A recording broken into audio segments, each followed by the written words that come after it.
नमस्कार दोस्तों, स्वागत है आप सभी का आपके अपने YouTube channel online study DK में। आज हम देखने वाले यहाँ पर सीटेट ऑनलाइन एग्जाम में पूछे गए गणित शिक्षण शास्त्र के अति महत्वपूर्ण प्रश्न है।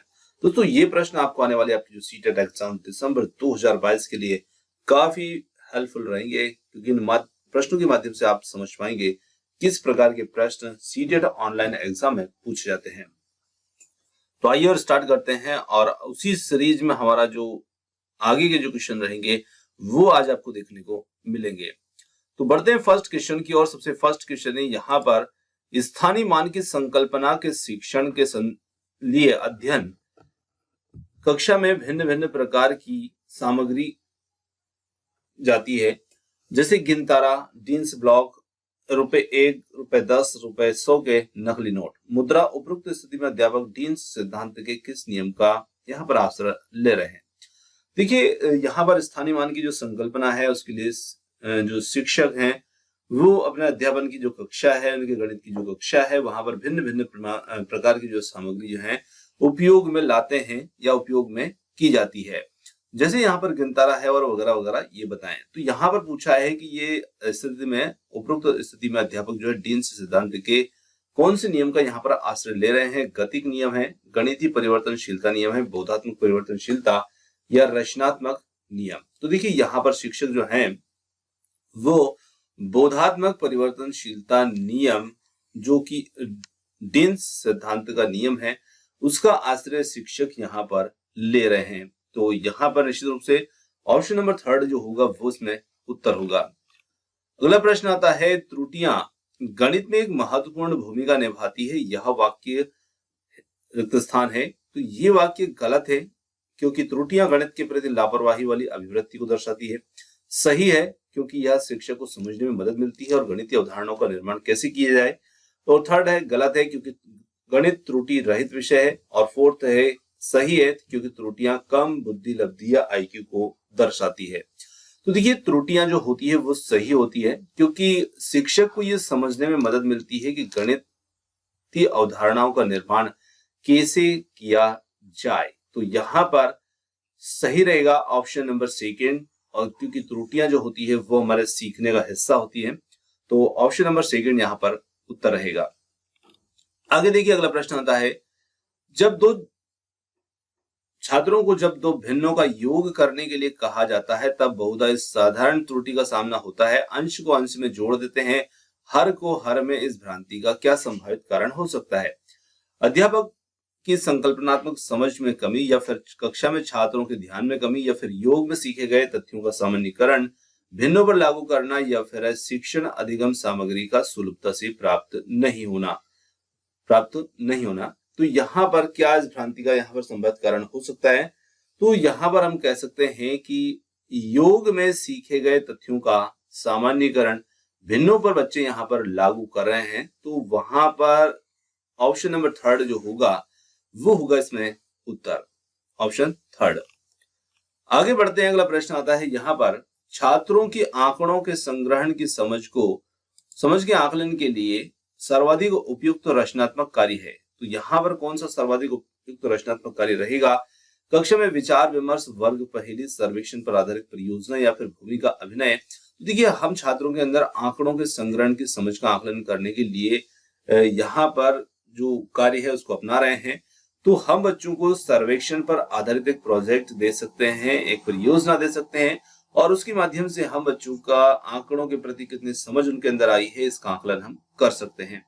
तो ऑप्शन 3 यहाँ पर होगा इस प्रश्न का उत्तर। अगला प्रश्न आता है, प्राथमिक स्तर पर छात्रों को गणितीय क्रियाकलापों में व्यस्त रखना बहुल तरीकों से सहायक हो सकता है, जैसे कि छात्रों को कई अमूर्त अवधारणाओं का अन्वेषण करने और परिकलन रणनीतियों को सीखने के अवसर प्रदान करता है। बी है यहाँ पर समय सारणी में दिए गए खाली कालांशों का उपयोग करने में सहायता करता है। सी है यहाँ पर छात्रों को उनकी गणितीय समझ और विवेचन को गहन करने में सहायता करता है। डी है संकलित आकलन के उपकरण का कार्य करता है। तो देखिए छात्रों को जो गणितीय क्रियाकलापों में व्यस्त रखने के बहुत सारे तरीके हो सकते हैं। यहाँ पर हमने 4 तरीकों की बात की। अब इसमें से हमें सही का चुनाव करना है, क्योंकि हो सकता है 2 इसमें गलत है, 2 सही है। तो क्या ए और डी सही है, बी और सी सही है, या फिर बी और डी सही है, या फिर हम कह सकते हैं कि ए और सी सही है? तो यहाँ पर हम कह सकते हैं कि इसमें ऑप्शन नंबर 4 जो होगा, जिसमें ए और सी को सही बताया गया है, और यहाँ पर ए और सी को यदि हम देखें तो ए यहाँ पर देखिए ये है और सी यहाँ पर ये है। तो ये क्रियाकलाप जो है अमूर्त उदाहरणों का अन्वेषण करने, परिकलन रणनीतियों को सीखने का अवसर प्रदान करेंगे और साथ ही उनकी विवेचना और गहन करने में सहायता करेंगे। ऑप्शन ए और सी। चलिए आगे बढ़ते हैं और अगले प्रश्न की बात करते हैं। ज्यामिति को गणित का एक महत्वपूर्ण क्षेत्र माना गया है और प्राथमिक गणित का यह एक अभिन्न अंग भाग होना चाहिए। ऐसा इसलिए क्योंकि सभी छात्र ज्यामिति में अच्छे अंक प्राप्त करते हैं, क्योंकि यह समझने में सरल है। ज्यामिति गतिविधि उन्मुख है और खेलने का समय भी देती है। कई प्रसिद्ध गणितज्ञों ने ज्यामिति के विकास में सहयोग दिया या फिर ज्यामिति के अनुभव दैनिक जीवन में अधिगम और गणितीय विचारों में अवधारणाओं के अधिगम और दृश्यीकरण में सहायता करते हैं। तो यहाँ पर हम कह सकते हैं कि ज्यामिति के जो हमारे अनुभव होते हैं वो दैनिक जीवन में अधिगम और गणितीय विचारों एवं अवधारणाओं के अधिगम और दृश्यीकरण में सहायता करते हैं। ऑप्शन 4 तो यहाँ पर बन जाएगा इस प्रश्न के लिए सही उत्तर। अगला प्रश्न देखिए, यहाँ पर सुश्री श्रेया एक प्राथमिक कक्षा की गणित अध्यापिका अपने शिक्षार्थियों को 2-2 अंकों वाली संख्याओं को योग पढ़ाने के लिए विविध विधियों का उपयोग करती हैं। जैसे कि यहाँ पर उन्होंने 3 विधियों का प्रयोग किया है। जैसे पहली है जिसमें उन्होंने स्तंभ के रूप में सीधे यहाँ पर जोड़ा संख्याओं को 23, 46 को 69 योग बना, और दूसरे तरीके में उन्होंने 20 + 3 40 + 6 इस प्रकार से जोड़ा है, और तीसरे तरीके में उन्होंने अलग प्रकार से जोड़ा है। तो 3 अलग अलग तरीकों से उन्होंने यहाँ पर बच्चों को जोड़ करके दिखाया है। तो उनकी शैक्षिक विधि के लिए निम्न में से कौन सा कथन यहाँ पर उपयुक्त होगा? वह केवल गणितीय संचारण पर बल दे रही है। दूसरा, वह अपने छात्रों को गणित प्रश्नों को हल करने के लिए विविध उपागमों को प्रस्तुत कर रही है, और वह बहुल विधियों का उपयोग करके छात्रों को भ्रमित कर रही है। और फोर्थ है, एक प्रश्न को हल करने के लिए वह अधिक समय व्यर्थ कर रही है। तो देखिए वह अपने छात्रों को प्रश्नों को हल करने के लिए विविध उपागमों को प्रस्तुत कर रही है। ऑप्शन नंबर 2 होगा यहाँ पर प्रश्न के लिए सही उत्तर। अगला हमारा प्रश्न आता है, कंचों के खेल में रेणु बार नहीं 4 है, ये रेणु 4 कंचे हार जाती है, ठीक है ना। रेणु यहाँ पर 4 कंचे हार जाती है, उसके पास 7 कंचे बचे हैं, और उसने कितने कंचों के साथ खेल शुरू किया था? उपरोक्त प्रश्न यहाँ पर किस प्रकार का उदाहरण है? योग पर संदर्भात्मक प्रश्न का, खुले सिरे वाले प्रश्न का, बहुविकल्पी प्रश्न का, या व्यवकलन संदर्भात्मक प्रश्न का। तो यहाँ पर हम कह सकते हैं कि ये योग पर संदर्भात्मक प्रश्न का उदाहरण होगा। यहाँ पर ऑप्शन नंबर 1 है, क्योंकि भाई कुल कितने कंचे, तो यहाँ पर हमें समझ में आता है कि 4 वो हार चुकी है, 7 उसके पास बचे हैं। कुल यहाँ पर कितने हो रहे हैं? तो 7 कंचे यहाँ पर उसके पास, 11 कंचे जो है वो उसके पास के साथ उसने खेल यहाँ पर शुरू किया था। चलिए आगे बढ़ते हैं और अगले प्रश्न की बात करते हैं। अगला प्रश्न आता है, हम षष्टिक पद्धति का उपयोग कहाँ पर करते हैं?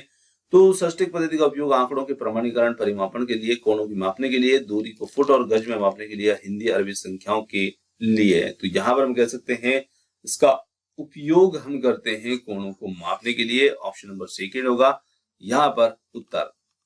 अगला प्रश्न है, कक्षा 1 और 2 में राष्ट्रीय पाठ्यचर्या रूपरेखा 2005 की दृष्टि से गणित के शिक्षण के लिए और अधिगम के लिए निम्न से कौन सा क्रम यहाँ पर सही होगा? कलन विधि रटांत अधिगम पर जोर देती है। कक्षा 1 और 2 में केवल मौखिक प्रश्नों को हल करवाना चाहिए। थर्ड है, गणित को अन्य विषयों जैसे भाषा, कला और पर्यावरण अध्ययन आदि के साथ समाकलित किया जाना चाहिए। या फिर कक्षा 1 और 2 में गणित नहीं पढ़ाया जाना चाहिए। तो देखिए यहाँ पर हम कह सकते हैं कि गणित को अन्य विषय जैसे भाषा, कला, पर्यावरण आदि अध्ययन के साथ में यहाँ पर समाकलित करना चाहिए। ये यहाँ पर रहेगा इसमें सही कक्षा 1 और 2 के लिए। अगला प्रश्न आता है, रचनावादी कक्षा में दशमलव के गुणन का परिचय देने के लिए निम्न में से कौन सा अत्यधिक उपयुक्त होगा? तो यहाँ पर है दशमलव को प्रदर्शित करने के लिए ग्राफ या ग्रिड का उपयोग करना, उसके बाद गुणन का परिचय देना। दूसरा है दशमलव को भिन्नों में परिवर्तित करना और फिर गुणन करना। दशमलव को पूर्ण संख्याओं में परिवर्तित करना, फिर गुणन करना, और फोर्थ औपचारिक कलन विधि का उपयोग करके प्रश्न को हल करना, और उसके बाद अभ्यास के लिए कार्य पत्रिका को देना। तो यहाँ पर हम कह सकते हैं दशमलव को प्रदर्शित करने के लिए ग्राफ या ग्रिड का उपयोग करना, उसके बाद गुणन का परिचय देना। ऑप्शन नंबर 1 यहाँ पर होगा उत्तर। अगला हमारा प्रश्न है, इसमें प्रतिशतता के उदाहरणों को पढ़ाते समय कक्षा में विषय त्योहारों के मौसम में बिक्री और छूट पर विचार विमर्श प्रारंभ किया गया है। कक्षा के इस प्रकार की जो चर्चा होती है ये छात्रों के वाद विवाद कौशल को बढ़ाने में सहायक होती है, छात्रों को एक दूसरे के विचार सुनने में सहायक होती है और उन्हें अपने तर्क प्रस्तुत करने को प्रोत्साहित करती है, जिससे उनकी वाचन कला में बढ़ोतरी होती है। थर्ड है, इससे बचना चाहिए क्योंकि इससे कक्षा में शोर के स्तर में वृद्धि होती है और दूसरों की शांति भंग होती है। और फोर्थ है, छात्रों को कक्षागत गणित और बाहरी दुनिया के गणित के संबंध बनाने में मदद मिलती है, जिससे उनकी संकल्पनात्मक समझ में बढ़ोतरी होती है।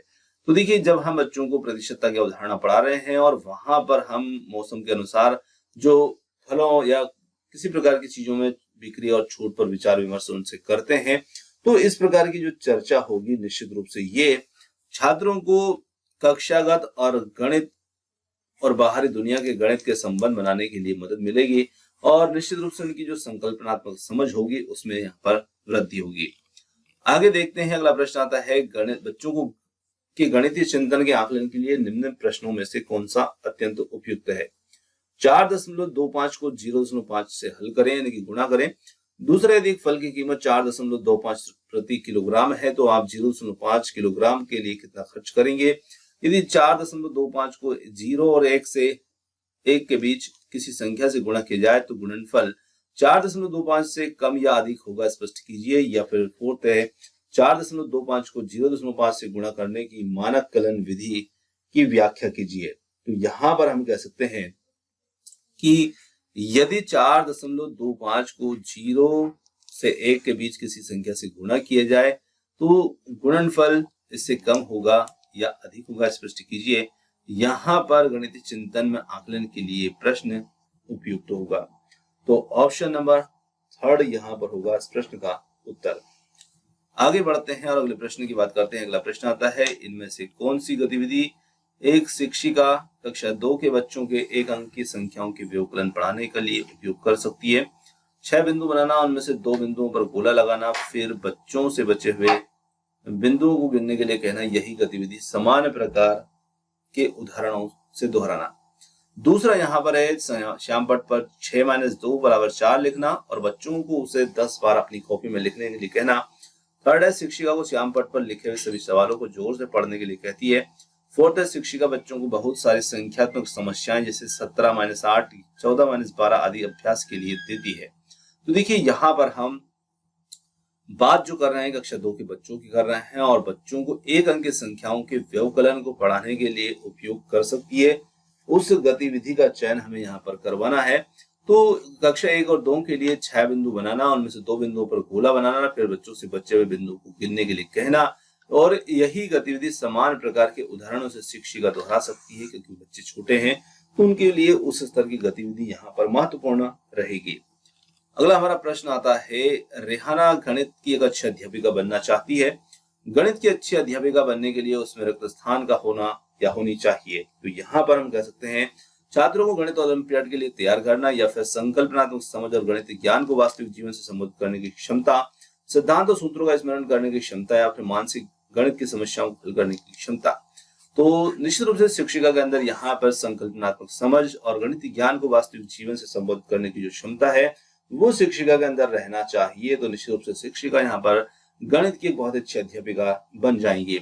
आगे बढ़ते हैं और अगले प्रश्न की बात करें। अगला प्रश्न आता है, निम्न में से वैन हिले सिद्धांत के अनुसार कौन सा क्रम ज्यामितीय स्तर के लिए सही रहेगा। तो यहाँ पर पहचानना सही क्रम को, तो यहाँ पर चारों ही विकल्प में बस क्रम को थोड़ा सा बदल करके दिया है। तो सीधे उत्तर की बात करते हैं, पहचान करना, विश्लेषण, संबंध बनाना, निगमन और स्वयं सिद्धता, ये दूसरा विकल्प जो होगा ये यहाँ पर ज्यामितीय स्तर के लिए सही रहेगा।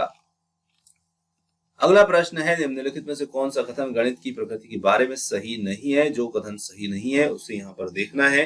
तो यहाँ पर दिक् स्थान, परिणाम और माप का गणित जो है वो दिक् स्थान, परिणाम और माप का विज्ञान है। गणित ज्ञान सटीक और व्यवस्थित तार्किक है।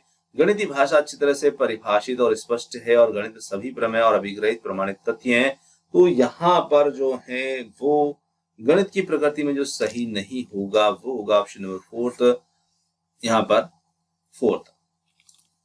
अगला प्रश्न है, यदि एक गणित की परीक्षा में सुदी फातिमा ने एक प्रश्न सम्मिलित किया और यहाँ पर यदि दो संख्याओं का योग 17 है तो संख्याएं क्या है। यह एक उदाहरण है रिक्त स्थान प्रकार के प्रश्न का। क्या ये प्रश्न, देखिए, दो संख्याओं का योग 17 है तो दो संख्याएं कौन सी हो सकती है। तो इस प्रकार का प्रश्न शिक्षिका जब यहाँ पर बात करती है तो बहुविकल्पी प्रश्न, संदर्भात्मक प्रश्न, बंद सिरे वाला प्रश्न या मुक्त सिरे वाला प्रश्न, तो ये एक मुक्त सिरे वाला प्रश्न होगा, है ना, मुक्त अंत वाला प्रश्न होगा, क्योंकि दो संख्याएं यहाँ पर कोई सी भी हो सकती है। आगे बढ़ते हैं, अगले प्रश्न की बात करते हैं। निम्नलिखित कथनों पर विचार करें और सही विकल्प का चयन करें। मानदंड ए यहाँ पर दिया रखा है संदर्भित आकलन, विद्यार्थियों का किसी मापदंड के आधार पर मूल्यांकन करना है। बी है मानक संदर्भित आकलन नैदानिक परीक्षण और उपचारात्मक शिक्षण में उपयोगी है, और केवल बी सही है या फिर केवल ए सही है या ए बी दोनों गलत है या दोनों ही सही है। तो यहाँ पर दोनों कथनों को हम देख सकते हैं और यहाँ पर कह सकते हैं कि इसके अंदर केवल कथन जो ए है वही यहाँ पर सही रहेगा। ऑप्शन नंबर सेकंड जो होगा वो हमारा इसमें उत्तर होगा। मनप्रीत के पास अच्छी गणितीय तर्कना है और इसलिए उसके पास होगी तार्किक और व्यवस्थित रूप से सोचने की क्षमता, परिभाषा को पुनः स्मरण करने की क्षमता, त्रुटिहीन गणना करने की क्षमता, सही गणितीय सूत्रों को याद करने की क्षमता। तो यहाँ पर हम कह सकते हैं कि उसके पास जो होगी वो तार्किक रूप और व्यवस्थित रूप से सोचने की क्षमता होगी, क्योंकि उसके पास गणितीय तर्कना होगी। तो ऑप्शन फर्स्ट यहाँ पर उत्तर होगा इस प्रश्न का। अगला प्रश्न है, कोठारी आयोग 1964-66 के अनुसार कक्षा 1 से 10 तक के छात्रों के लिए गणित एक अनिवार्य विषय होना चाहिए जो कि सामान्य शिक्षा का हिस्सा हो। दूसरा, यह केवल कल्पना है कि गणित छात्रों में मानसिक कौशल, अनुशासन, सांस्कृतिक, सामाजिक और नैतिक मूल्यों को विकसित करता है, या फिर गणित छात्रों में विश्लेषणात्मक तर्क, चिंतन, आत्मविश्वास, मनोभावों को विकसित करता है। या फोर्थ है कि प्रत्येक छात्र गणित में अमूर्तता नहीं समझ सकता है ना, गणित में अमूर्तता नहीं समझ सकता है अतः कक्षा 8 विषय के रूप में ही गणित को रखना चाहिए, यानी कि कक्षा 8 तक इसे रखना चाहिए और बाद में से वैकल्पिक कर देना चाहिए। तो यहाँ पर हम कह सकते हैं कि जो इस आयोग के अनुसार यहाँ पर सत्य कथन होगा वो होगा कक्षा 1 से 10 तक के छात्रों के लिए गणित एक अनिवार्य विषय के रूप में होना चाहिए जो कि एक सामान्य शिक्षा का हिस्सा रहे। चलिए आगे बात करते हैं अगले प्रश्न की। अगला प्रश्न हमारा आता है, निम्नलिखित में से कौन सा संख्या ज्ञान के विकास से संबंधित नहीं है? पदानुक्रम समावेशन और वर्गीकरण और आत्म केंद्रित। तो यहाँ पर उत्तर जो हमारा होगा ये होगा ऑप्शन नंबर 4 आत्म केंद्रित। ये संख्या ज्ञान के विकास से यहाँ पर संबंधित नहीं रहेगा। आगे अगला प्रश्न है, गणितीय भाषा सहायक होती है समस्या समाधान के कौशल को विकसित करने, संप्रेषण और वाचन कौशल को विकसित करने, या फिर तार्किक कौशल को विकसित करने। यहाँ पर चुनना है सही विकल्प का ए बी या केवल बी और केवल सी, या फिर फोर्थ है यहाँ पर ए और सी के रूप में। तो यहाँ पर हम कह सकते हैं कि इसमें ए और सी के रूप में, जो कि ए और सी के रूप में हमारा उत्तर होगा। और यहाँ पर गणितीय भाषा जो है समस्या समाधान के कौशल को विकसित करने और साथ ही साथ तार्किक विवेचन कौशल को विकसित करने में सहायक होती है। ऑप्शन नंबर यहाँ पर 4 होगा उत्तर। अगला प्रश्न है, एक कक्षा 2 के छात्र को जब यहाँ पर 56 + 42 को हल करने के लिए कहा गया तो उसने इसे निम्न प्रकार से हल किया। देखिए बच्चे का यहाँ पर जोड़ने का तरीका 56 + 42 को जोड़ने के लिए दिए, बच्चे ने यहाँ पर इसे 2 तरीके से जोड़ा है। 50 + 40 यानी कि इसमें से राउंड फिगर में 50 से 40 लिया और 6 और 2 को जोड़ दिया। इस प्रकार से 40 + 50 90 और 6 2 8 और इस प्रकार से 90 8 98 तक वो पहुंच गया।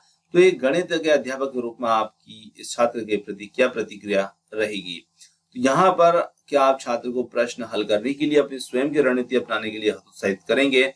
नहीं, यह तो सरासर गलत होगा। दूसरा, छात्र को डांटना क्योंकि यह प्रक्रिया स्तंभ विधि योग से ही सिखाने के लिए सहायता नहीं करती है। थर्ड है, छात्र को निर्देश दें कि वह देखें कि अन्य छात्रों ने समस्या कैसे हल की और सहायता लेकर सही विधि से हल करें। या फिर हम छात्र की प्रशंसा करें और उसने प्रश्न को हल करने के लिए वैकल्पिक रणनीति का उपयोग किया, क्योंकि इससे रचनात्मक और आलोचनात्मक चिंतन में वृद्धि होती है।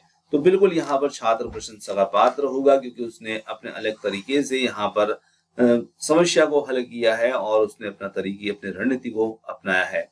तो निश्चित रूप से इस प्रकार की रणनीति बच्चे जब स्वयं अपनाते हैं तो उससे रचनात्मक और आलोचनात्मक चिंतन में वृद्धि होती है। फोर्थ विकल्प यहाँ पर बन जाता है इस प्रश्न का उत्तर। अगला प्रश्न हमारा आता है, निम्न में से कौन सा सहयोगिक और सक्रिय अधिगम को प्रोत्साहित करता है? छात्र कला में हुए विचार विमर्श के द्वारा विकसित मापदंडों के आधार पर आकृतियों का वर्गीकरण करते हैं। शिक्षक 2 अंकों वाली संख्याओं के गुणन की प्रक्रिया शेयर करते हैं और छात्रों को उसी प्रकार के प्रश्नों का अभ्यास करने के लिए प्रोत्साहित करते हैं। छात्रों को निर्देश देते हैं कि वे प्रश्नों को घर पर करें और उसे अध्यापक के पास जमा करें। और फोर्थ यहाँ पर है प्रत्येक छात्रों को गणितीय खेल और पहेलियां उपलब्ध कराना और उन्हें उनके उत्तरों को साझा करने के लिए कहना। तो देखिए यहाँ पर हम कह सकते हैं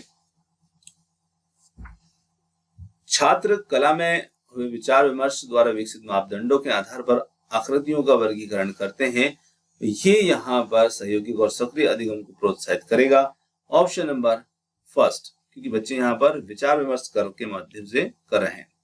आगे देखिए अगला प्रश्न आता है, एक अध्यापिका छात्रों में निम्नलिखित सवाल देती है, निम्न संख्याओं के युग्मों में बड़ी संख्या पर घेरा लगाइए। और शिक्षिका ने यहाँ पर प्रश्न दिया 9 गुणित 3 या 9 भागे 3, 9 गुणित 0.3 या 9 भागे 0.3 या फिर 0.9 गुणित 0.3 या 0.9 भागे 0.3। तो इस प्रकार के प्रश्न का उपयोग अध्यापिका कर सकती है।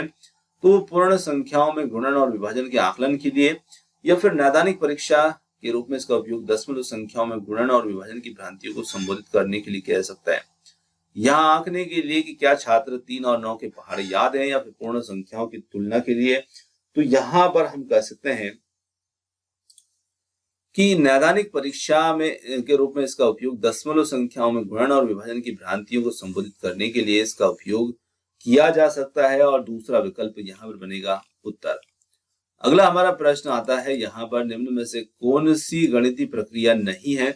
समस्या समाधान, दृश्यीकरण, निरूपण या फिर अनुकूलन। तो यहाँ पर गणितीय प्रक्रिया के नहीं रहेगा, वो रहेगा ऑप्शन नंबर फोर्थ, अनुकूलन। चलिए अगला प्रश्न आता है, प्राथमिक स्तर पर शाब्दिक समस्याओं या इबारती सवालों को शामिल किया जाना चाहिए क्योंकि छात्रों के द्वारा शाब्दिक समस्याओं को प्रभावी रूप से समझने, प्रतिपादित और हल करने की क्षमता अर्जित करना एक महत्वपूर्ण कौशल है। ये गणित की भाषा पढ़ाने का एकमात्र साधन है या फिर शाब्दिक समस्याएं इबारती सवालों का निरंतर प्रयोग विद्यार्थियों को अंग्रेजी भाषा में निपुण बनाता है। या फोर्थ, ये हल करने में आसान होती है, इसलिए विद्यार्थियों को गणित में बेहतर अंक प्राप्त करने में मदद करती है। तो देखिए यदि प्राथमिक स्तर पर हम शाब्दिक समस्याओं को यानी कि इबारती प्रश्न को शामिल करेंगे तो निश्चित रूप से ये छात्रों के द्वारा शाब्दिक समस्याओं को प्रभावी रूप से समझने, प्रतिपादित करने और हल करने की क्षमता अर्जित करने का एक महत्वपूर्ण कौशल रहेगा। ऑप्शन फर्स्ट होगा यहाँ पर उत्तर। अगला प्रश्न है, गणित शिक्षण में सांप और सीढ़ी के खेल का उपयोग अत्यधिक उपयुक्त होगा इन अवधारणाओं को विकसित करने के लिए जो संबंधित है रिक्त स्थान से। तो देखिए बच्चे को जब हम गणित शिक्षण में सांप सीढ़ी के खेल के माध्यम से अधिगम करवाते हैं तो निश्चित रूप से सांप सीढ़ी का खेल जो है वो संख्याओं की अवधारणाओं से संबंधित हो जाएगा। संख्याओं की अवधारणाओं को विकसित करने के लिए संबंधित रहेगा। ऑप्शन नंबर सेकंड जो होगा वो हमारा इसमें उत्तर होगा। अगला प्रश्न आता है, निम्नलिखित में से कौन सा चरण बच्चों में प्रतिमान या पैटर्न के अवधारणात्मक विकास का उच्चतम स्तर प्रदर्शित करेगा?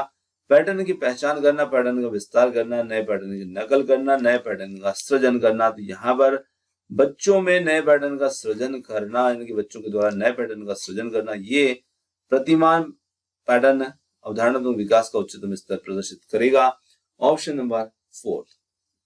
तो दोस्तों यहाँ पर आज के हमारे गणित पेडागोजी संबंधित 30 प्रश्न जो थे ये समाप्त होते हैं। क्वेश्चन आपको कैसे लगे कमेंट्स करके जरूर बताइएगा। वीडियो पसंद आया तो वीडियो को लाइक, शेयर, चैनल को सब्सक्राइब करना मत भूलिएगा। आपने जो समय दिया उसके लिए बहुत बहुत धन्यवाद। Thanks for watching. मिलते हैं जल्द ही एक और नए किसी वीडियो के साथ। धन्यवाद।